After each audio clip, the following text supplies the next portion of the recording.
नमस्कार, आप देख रहे हैं द क्रेडिबल न्यूज। मैं हूं शालिनी। एक तरफ देश के कई हिस्सों में लोग गैस सिलेंडर और पेट्रोल के लिए लाइन में खड़े खड़े परेशान हो रहे हैं। कहीं धक्का मुक्की है, कहीं लड़ाई है। आम आदमी की हालत जो है बिल्कुल खराब है। और दूसरी तरफ देश के कई हिस्सों में चुनाव होने वाले हैं।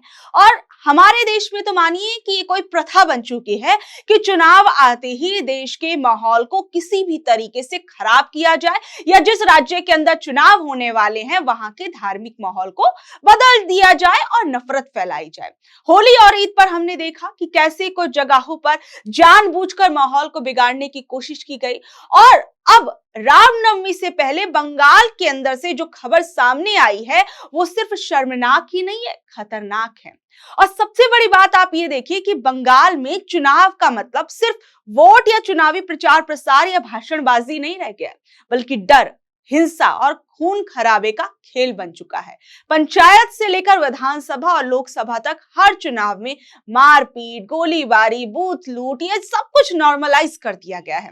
नेताओं और कार्यकर्ताओं के मारे जाने की खबरें सामने आती हैं, लोगों के अगवा होने की खबरें सामने आती हैं, पोलिंग एजेंट्स के साथ मार पिटाई की खबरें सामने आती हैं।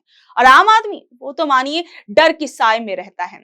देश में रामनवमी से पहले बंगाल का माहौल बिगाड़ने की कोशिश की गई। सोचिए, त्योहार के मौसम के अंदर किस तरीके से कुछ लोगों को बंगाल की शांति पची नहीं।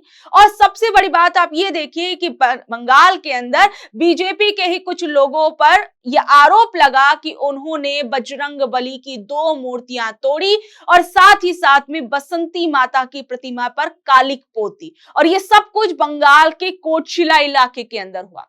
आप सोचिए कि ये लोग किस हद तक गिर गए। ये जो मूर्तियां थी ये सिर्फ पत्थर की मूर्तियां नहीं थी, भारत जैसे देश के अंदर करोड़ों लोगों की आस्था थी।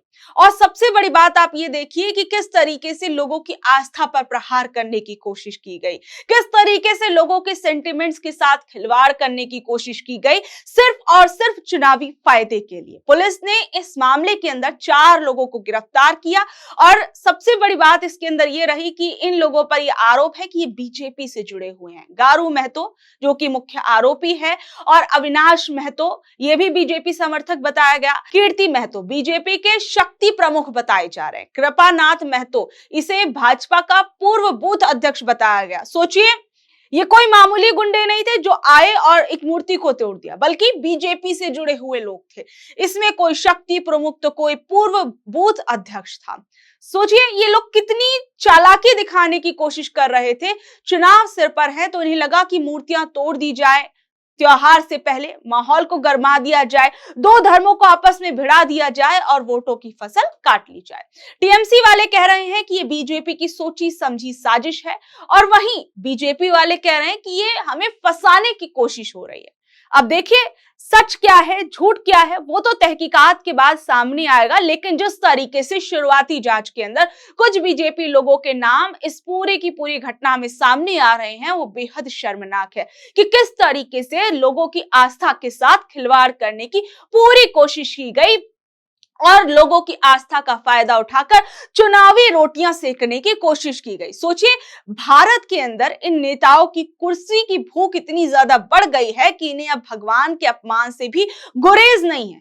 क्या चुनाव जीतना ही जिंदगी का मकसद रह गया है? पुलिस ने इन लोगों को रिमांड पर तो ले लिया है, लेकिन क्या होगा? ये खेल तो हर चुनावों में देखने को मिलता है। क्या इन लोगों के खिलाफ सख्त कार्रवाई की जाएगी? और सबसे बड़ी बात, आप सोचिए कि ये सारी चीजें, ये दंगाई चीजें जो हैं, ये क्यों चुनावों से पहले देखने को मिलती हैं?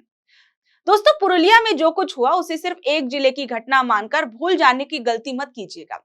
आप अपनी नजरें घुमाइए और देखिए कि पिछले कुछ समय से, या कहें कि चुनावों से पहले मानिए, देश के अंदर जो है धार्मिक माहौल गर्म करने की कोशिश की जाती है, नफरती माहौल गर्म करने की कोशिश की जाती है। अभी आप उत्तर प्रदेश के अंदर देखिए, उत्तर प्रदेश के मथुरा के अंदर हम क्या देखते हैं कि वहां पर एक बवाल होता है। वहां एक बाबा की मौत के बाद कुछ लोग नेता बनने निकले। मथुरा में फरसे वाले बाबा की मौत के बाद दक्ष चौधरी और उसके साथियों ने बहुत बवाल काटा और हाईवे जाम कर दिया, पुलिस के साथ बदतमीजी की गई और एक न्याय मांगने के लिए किस तरीके से कानून के साथ खिलवाड़ किया गया। और सबसे बड़ी बात आप ये देखिए कि मथुरा में यह आरोप लगा कि गौ तस्कर की हत्या कर दी गई, जबकि पुलिस ये कह रही थी कि एक नॉर्मल सड़क हादसा था। और यहां तक भी देखा गया कि किस तरीके से कुछ लोगों ने पुलिस पर भी दबाव बनाने की कोशिश की। मेरे जैसा नहीं मिला होगा अब तक। ठीक नहीं है, आप असली हो, ये असली है भाई, ये संत फर्जी है, ये फर्जी है, हम फर्जी हैं, ये असली है, ये असली है भाई।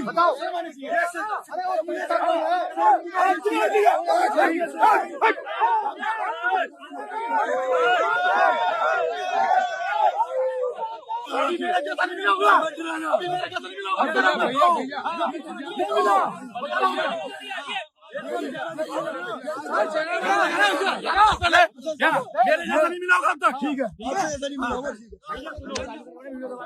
अब देखिए कि एक तरफ कुछ लोग हैं जो देश के अंदर धर्म के नाम पर माहौल गर्म करने की कोशिश करते रहते हैं और देश का माहौल खराब करने की कोशिश करते रहते हैं। देश के असल मुद्दों पर बोलने के बजाय ये छोटी मोटी हरकतें करके किस तरीके से लोगों का ध्यान अपनी तरफ खींचने की हर एक कोशिश करते रहते हैं। आप देखिए कि देश की असल समस्याएं क्या है, देश के अंदर क्या हाल बने हुए हैं। यूपी के बस्ती के अंदर पेट्रोल पंप पर तेल के लिए मारामारी मची हुई थी, लंबी लंबी लाइनें लगी हुई थी और वहां पर एक पत्रकार वैदिक द्विवेदी पहुंचता है और लाइन में लगता है और आम लोगों से उनका हालचाल पूछता है कि आप कितनी देर से खड़े हो, क्या दिक्कतें आ रही हैं। बस इतना सा काम करने पर वहां पर मौजूद कुछ गुंडे उन लोगों को मिर्ची लग जाती है। वो शख्स सीधे आकर रिपोर्टर का हाथ पकड़ लेता है, गाली गलौज करता है, मार पीट करता है और सरेआम दादागिरी दिखाते हुए कहता है कि यहां से निकल जाओ। और जब रिपोर्टर ने मना किया तो कैमरा बंद करके दबाव बनाने लगा और इस सब कुछ सोचिए कैमरे के आगे किया जा रहा था। और हद तो तब हो गई जब उसने कैमरे के सामने ही रिपोर्टर को धमकी दी और बदतमीजी की। पत्रकार का साफ कहना है कि इस गुंडे को पेट्रोल पंप वाले ने ही भेजा था ताकि सच बाहर ना आ जाए। सोचिए देश के हालात क्या है और इन हालातों को दिखाने वालों के साथ क्या कुछ हो रहा है। और सबसे बड़ी बात आप ये देखिए कि पेट्रोल पंप वाले अपनी मर्जी चला रहे हैं, लाइन में लोग जो खड़े हुए हैं वो परेशान हैं और जब ये रिपोर्टर दिखाने की कोशिश कर रहा था तो उसी को पीट दिया गया। क्या यूपी में सच दिखाना मना है? क्या पेट्रोल पंप के ये गुंडे कानून से ऊपर हो गए हैं? अगर रिपोर्टर कुछ गलत कर रहा था तो उसकी शिकायत की जाती, लेकिन ये सब लोग क्या कानून अपने हाथ में ले लेंगे? और वो भी तब जब देश के हालात जो कुछ है उसको दिखाने की कोशिश एक पत्रकार कर रहा था। सोचिए एक पत्रकार का यह हाल है तो आम लोगों के साथ क्या होगा। आप देखिए कि उत्तर प्रदेश के गोंडा के अंदर ईरान युद्ध की खबरों को लेकर पेट्रोल पंप पर इतनी भीड़ मच गई कि वहां पर लोग घंटों घंटों कतारों में खड़े हो गए, तेल भरवाने के लिए बेताब दिख रहे थे। पहले एलपीजी और पेट्रोल डीजल की कमी की जो बातें हैं वो सोशल मीडिया पर हो रही हैं, लोग डर के मारे पैनिक में आ रहे हैं। भीड़ इतनी बेकाबू हो रही है कि पेट्रोल पंप मालिकों को ऑनलाइन पेमेंट बंद करके सिर्फ कैश देना पड़ रहा है ताकि लाइन जल्दी आगे बढ़े। एक तरफ सरकार कह रही है सब कुछ चंगा है, लेकिन दूसरी तरफ ये खबरें क्या बता रही हैं?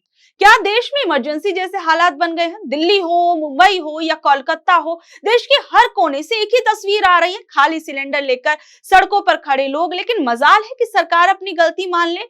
बेशर्मी की हद देखिए कि एक तरफ लोग चूल्हा जलाने के लिए तरस रहे हैं, सिलेंडर ब्लैक में बिक रहे हैं, दूसरी तरफ पेट्रोलियम मंत्रालय बड़े प्यार से कह रहा है कि कोई संकट नहीं है। और अगर संकट नहीं है तो ये मीलों लंबी लाइनें क्या मनोरंजन के लिए लोग लगा रहे हैं? क्या उन्हें मजा आ रहा है वहां पर? क्या वहां पर बैठ के वो ताश खेल रहे हैं या लूडो खेल रहे हैं? क्या वहां पर उन लोगों को मजा आ रहा है लाइनों में खड़े होने में?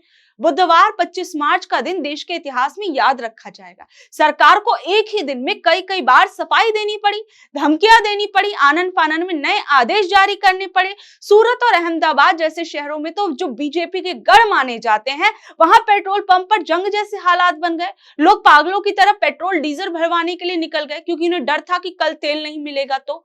और सरकार कह रही है सरकार कि ये सब कुछ अफवाह है। साहब अफवाहों से गाड़ियां नहीं रुकती, तेल खत्म होने से रुकती हैं। जब पंप पर बोर्ड लगा है नो स्टॉक तो क्या वो भी अफवाह है? सरकार की नीयत देखनी है तो उसका नया फरमान पढ़िए। और सबसे बड़ी बात आप ये देखिए सरकार क्या आदेश दे रही है कि जहां पाइप वाली गैस उपलब्ध है, जहां पीएनजी की लाइनें उपलब्ध हैं, वहां 3 महीने के अंदर लोगों को कनेक्शन लेना पड़ेगा, वरना आपका एलपीजी सिलेंडर हमेशा के लिए बंद कर दिया जाएगा। मतलब गजब है।